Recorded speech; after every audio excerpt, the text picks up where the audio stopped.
ನಿಮ್ಗೊತ್ತಾ, ಕರ್ನಾಟಕದ ಹಲವಾರು ಹಳ್ಳಿಗಳಲ್ಲಿ ರಾಗಿ ಮುದ್ದೆ ಜೊತೆ ಹೆಚ್ಚು ಇಷ್ಟಪಡುವ ಚಿಕನ್ ಸೈಡ್ ಡಿಶ್ ಅಂದ್ರೆ ಇದೇ ನಾಟಿ ಸ್ಟೈಲ್ ಚಿಕನ್ ಚಾಪ್ಸ್. ಈ ಚಿಕನ್ ಚಾಪ್ಸ್ನ ವಿಶೇಷತೆ ಏನ್ ಗೊತ್ತಾ?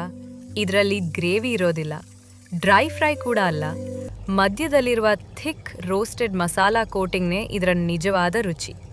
ಮೊದಲು ತಾಜಾ ಚಿಕನ್ ತುಂಡುಗಳಿಗೆ ಉಪ್ಪು, ಅರಿಶಿನ ಮತ್ತು ನಿಂಬೆ ರಸ ಹಚ್ಚಿ ಸ್ವಲ್ಪ ಹೊತ್ತು ಮ್ಯಾರಿನೇಟ್ ಮಾಡಿದ್ರೆ ಮಾಂಸ ಇನ್ನೂ ರುಚಿಯಾಗುತ್ತದೆ.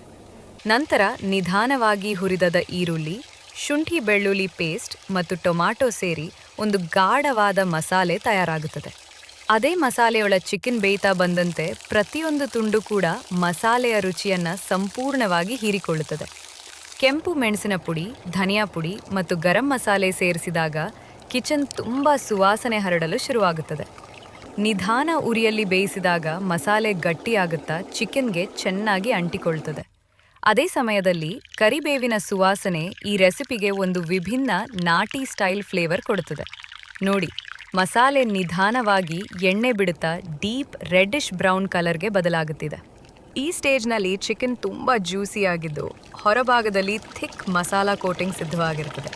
ಪ್ರತಿಯೊಂದು ತುಂಡು ಕೂಡ ಖಾರ, ಮಸಾಲೆ ಮತ್ತು ಕರಿಬೇವಿನ ಸುವಾಸನೆಯನ್ನು ತುಂಬಿರುತ್ತದೆ. ಬಿಸಿ ಬಿಸಿ ರಾಗಿ ಮುದ್ದೆಯ ಜೊತೆ ತಿಂದರೆ ಒಂದು ರುಚಿ, ಅನ್ನದ ಜೊತೆ ತಿಂದರೆ ಇನ್ನೊಂದು ರುಚಿ. ಚಪಾತಿ ಅಥವಾ ಪರೋಟದ ಜೊತೆಯಲ್ಲೂ ಅದ್ಭುತವಾಗಿ ಹೊಂದುತ್ತದೆ. ಇದು ಕೇವಲ ಒಂದು ಸೈಡ್ ಡಿಶ್ ಅಲ್ಲ, ಕರ್ನಾಟಕದ ಹಳ್ಳಿ ಮನೆಗಳ ಸಾಂಪ್ರದಾಯಿಕ ಅಡುಗೆಯ ರುಚಿಯನ್ನು ನೆನಪಿಸುವ ಒಂದು ಸ್ಪೆಷಲ್ ರೆಸಿಪಿ. ಹೊರಗೆ ಮಸಾಲೆ ತುಂಬಿಕೊಂಡು ಒಳಗೆ ಸಾಫ್ಟ್ ಮತ್ತು ಜ್ಯೂಸಿಯಾಗಿರುವ ಈ ನಾಟಿ ಸ್ಟೈಲ್ ಚಿಕನ್ ಚಾಪ್ಸ್ ಒಮ್ಮೆ ಮಾಡಿದ್ರೆ ಮತ್ತೆ ಮತ್ತೆ ಮಾಡಬೇಕು ಅನಿಸುವಷ್ಟು ರುಚಿಯಾಗಿರುತ್ತದೆ. ನೀವು ಕೂಡ ಮನೆಯಲ್ಲೇ ಈ ರೆಸಿಪಿ ಟ್ರೈ ಮಾಡಿ.